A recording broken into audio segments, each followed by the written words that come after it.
Assalamualaikum warahmatullahi wabarakatuh, sahabat pioner semua dimanapun kalian berada. Apa kabar kalian hari ini? Semoga teman-teman pioner semua hari ini tetap semangat ya. Oke teman-teman, di sini di beranda Pi Network tidak ada gambarnya ya teman-teman ya. Mungkin ini sedang maintenance. Oke, di sini kita akan membahas seputar Pi Network ya teman-teman ya, dan berita-berita terbarunya. Oke, kali ini beritanya di sini agak mencengangkan ya teman-teman ya. Oke, di sini di hokkanews.com, pemecahan CEO Bondek serang jaringan Pi, proyek penambangan tidak berguna atau strategi menggelikan untuk mengejar 3 juta pengguna. Oke bro, jadi di sini CEO Bondek ya, bagi teman-teman yang garap miningan Bondek. Nah ini CEO-nya ini nyinyir ya, agak nyinyir ke Pi Network karena dianggap penambangan tidak berguna ya. Oke, kita langsung aja ya teman-teman. Dalam serangan verbal yang tajam, CEO Bondek tidak menahan diri untuk menyebut proyek penambangan kripto Pi Network sebagai tidak berharga. Tuduhan ini muncul bersamaan dengan diberlakukannya biaya $3 untuk verifikasi KYC yang diklaim sebagai upaya mengatasi ketidakmampuan platform untuk memvalidasi 3 juta pengguna. Jadi CEO Bondeknya ini lumayan nyinyir ya teman-teman ya, karena menganggap bahwa ketika Pi Network akan KYC kita harus membayar $3. Nah ini suatu hoax ya teman-teman ya, kebohongan. Karena ketika kita mengajukan KYC di sini kita tidak diminta untuk membayar ya teman-teman ya. Dan di sini beliau menyebutkan ketidakmampuan platform untuk memvalidasi 3 juta pengguna. Oke, ini jelas-jelas sangat salah sekali ya teman-teman ya.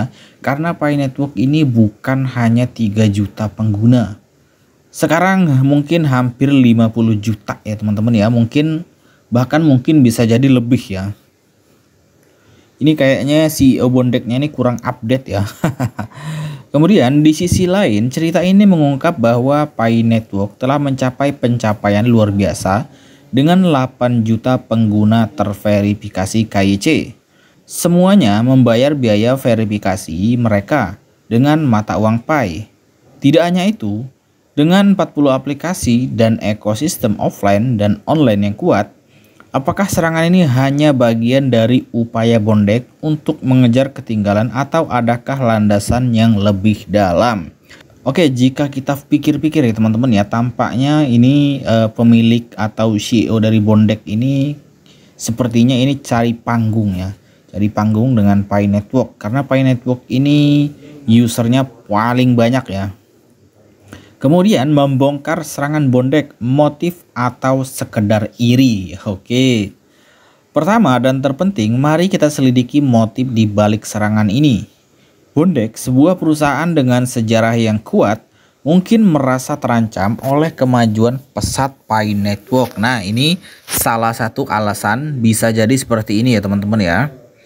Pertanyaannya adalah, apakah serangan ini hanyalah sebuah strategi untuk melemahkan pesaing, atau apakah Bondek bertujuan untuk mengungkap kelemahan sebenarnya dalam ekosistem Pi Network? Dalam persaingan yang ketat antar perusahaan kripto, keamanan dan transparansi adalah dua elemen kunci. Pi Network dengan 8 juta pengguna yang lolos verifikasi KYC telah menunjukkan keterbukaan dalam menjalankan proyeknya. Di sisi lain, mampukah Bondek memberikan bukti keamanan yang tiada tandingannya? Ataukah ini merupakan upaya untuk menyudutkan persaingan? Oke, jadi di dunia kripto, di perusahaan kripto ini ada persaingan ya teman-teman ya. Ya, persaingan bersih, kemudian persaingan kotor juga ya. Tetapi jika hal ini terjadi, ini bisa dianggap persaingan kotor ya. Kemudian fakta dan angka menguraikan klaim dan klaim balik. Mari kita lihat lebih dekat klaim Bondek mengenai biaya verifikasi KYC. Apakah $3 merupakan langkah yang masuk akal untuk menjamin keamanan, atau hanya cara Bondek mendapatkan keuntungan tambahan? Dengan membandingkan biaya ini dengan standar industri dan layanan serupa, kita dapat mengetahui apakah ini merupakan langkah bisnis seperti biasa atau langkah yang tidak masuk akal. Di dunia kripto, keberlanjutan dan pertumbuhan jangka panjang sangatlah penting. Pi Network dengan ekosistemnya yang berkembang dan basis pengguna yang terus bertambah menunjukkan strategi jangka panjang yang solid. Bagaimana dengan Bondek? Bisakah mereka menunjukkan rencana serupa? Atau apakah serangan ini hanya untuk memitigasi ketidakpastian dalam menghadapi landscape yang semakin kompetitif? Kemudian di sini ada lagi, apakah jaringan Pi benar-benar tidak berguna? Oke. Sebelum menarik kesimpulan, kita perlu melihat lebih dalam apakah Pi Network benar-benar tidak berguna seperti klaim Bondek, atau apakah retorika ini merupakan pengalihan dari potensi kelemahan dalam Bondex itu sendiri.